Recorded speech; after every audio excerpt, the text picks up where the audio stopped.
മാന്യ സദസ്സിന് വിനീതമായ കൂപ്പുകൈ. കൂട്ടുകാരെ, നമ്മുടെ പൂർവ്വപിതാവായ അബ്രാത്തെ ദൈവം പരീക്ഷിച്ച കഥ നിങ്ങൾ കേട്ടിട്ടുണ്ടോ? കേട്ടിട്ടില്ലെങ്കിൽ ദാ കേട്ടോളൂ.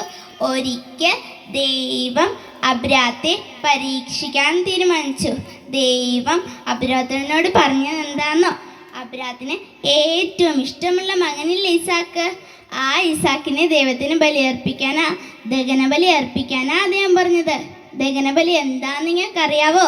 പലകൂട്ടൊരു തറയുണ്ടാക്കി അതിൻ്റെ മുകളിൽ വിറകൊക്കെ വെച്ച് ആട്ടിനെ കിടത്തി തീ കൊടുത്തിട്ട ദൈവം ഭൂമിയിലേക്ക് വരുന്നതിന് മുമ്പ് ആളുകൾ ദൈവത്തോട് പ്രാർത്ഥിച്ചിരുന്നത്.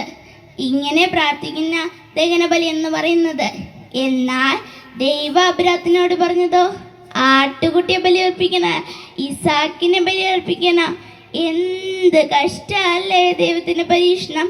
അബ്രഹാം ദൈവം പറഞ്ഞതുപോലെ തന്നെ ചെയ്യാൻ തീരുമാനിച്ചു. അബ്രഹാം അതിരാവിലെ എഴുന്നേറ്റ് കഴുതയും 2 വേലക്കാരെയും മകൻ ഇസാക്കിനെയും കൂട്ടി ബലിക്കുള്ള വിറകൊക്കെ വെട്ടി മോരാദേശത്തേക്ക് പുറപ്പെട്ടു. 3-ാം നാൾ അവിടെ എത്തിയപ്പോൾ അബ്രഹാം വേലക്കാരോട് പറഞ്ഞു, നിങ്ങൾ കഴുതയുമായി ഇവിടെ നിൽക്കുമേ, ഞാനും ഇസാക്കും പോയി ദൈവത്തെ ആരാധിച്ചിട്ട് വരാം. അബ്രഹാം ഇസാക്കിൻ്റെ ചുമരിൽ വിറക് വെച്ചു കൊടുത്തു. കത്തിയും തീയും അബ്രഹാം തന്നെ പിടിച്ചു. അവർ മുന്നോട്ട് പോയി. കുറച്ച് കഴിഞ്ഞപ്പോൾ ഇസാക്ക് അബ്രഹാമിനെ വിളിച്ചു. അപ്പാ, എന്താ മകനെ? അബ്രഹാം വിളി കേട്ടു. ബലിക്കുള്ള കത്തിയും വിറകുമുണ്ടല്ലോ, ബലിക്കുള്ള കുഞ്ഞാട് എവിടെ? അബ്രഹാം പറഞ്ഞു, കുഞ്ഞാടിനെ ദൈവം തന്നെ തരും. അവർ മുന്നോട്ട് പോയി. ദൈവം പറഞ്ഞ സ്ഥലത്തെത്തിയപ്പോൾ അബ്രഹാം പലകൂട്ടൊരു ബലിപീഠം പണിതു. അതിൻ്റെ മുകളിൽ വിറകൊക്കെ വെച്ചു. അതിൻ്റെ മുകളിൽ ഇസാക്കിനെ ബന്ധിച്ച് കിടത്തി. പാവ ഇസാക്കിന് മനസ്സിലായി ആട്ടുകുട്ടിയെ ബലിയഴിക്കാനല്ല, തന്നെയാ ബലിയഴിപ്പിക്കാൻ പോകുന്നത്.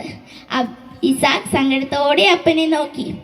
അബ്രഹാം ബലിക്കുള്ള കത്തി എടുത്തത് പെട്ടെന്ന് ദൈവത്തിൻ്റെ ദൂതൻ അബ്രാത്തെ വിളിച്ചു. അബ്രാം, കുഞ്ഞിനെ ഒന്ന് ഇസാക്കിൻ്റെ മേൽ കൈവയ്ക്കരുത്. നീ നിന്റെ ദൈവത്തെ ഭയപ്പെടുന്നു, എനിക്ക് മനസ്സിലായി. കാരണം നീ നിന്റെ ഏകമായ ഇസാക്കിനെ ബലിയർപ്പിക്കാൻ മടിച്ചില്ല. പെട്ടെന്ന് ആട്ടുകുടി ശബ്ദം കേട്ട് അബ്രാം തിരിഞ്ഞു നോക്കി. മുൾച്ചെടിക്കിടയിൽ കൊമ്പളക്കി കിടക്കുന്ന ഒരു മുട്ടനാടിനെ കണ്ടു. അബ്രാം വേഗം ഓടിച്ചെന്ന് ഇസാക്കിനെ കെട്ടയച്ച് താഴ്ത്തി കെട്ടിപ്പിടിച്ചു.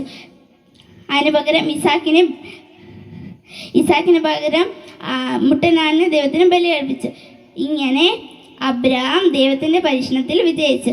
ഇങ്ങനെ ദൈവത്തിൽ ആശ്രയിച്ച് ജീവിച്ച നമുക്കും പരീക്ഷണങ്ങളിൽ വിജയിക്കാൻ സാധിക്കും. നന്ദി.